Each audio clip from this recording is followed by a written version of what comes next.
think it's important, everyone out there, to know, again, as I said before, you don't have to be the best at what it is you're trying to do to be admired or to be a leader. The guys that I've admired playing with have actually been the ones who've had to do it the hard way. There's a guy on my team, his name's Nathan Foley. He's only about this big, and when I got drafted, he was rookied. So he was right at the bottom of the list. He was paid the least, he wasn't allowed to play till he got elevated, but he tried his hardest that year. At the end of the year, they said, look, we're going to keep you as a rookie, but you're too small, you're too slow, you're not a very good kick, and you're not strong enough. So that's probably 4 pretty big crosses if you want to play AFL football.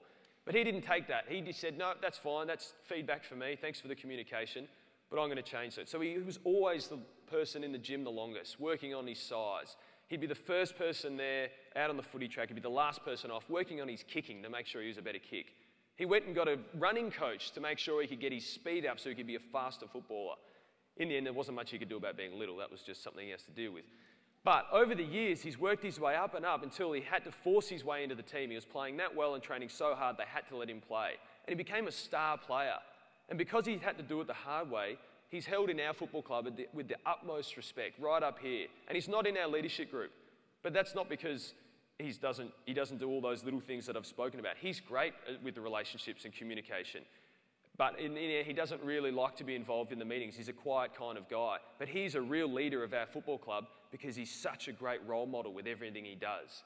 So there's an example about how you guys, if you think you might be, you know what, maybe I'm not sure if I can get there, well, you've just got to try and you have to put in that effort and that work ethic because you just never know.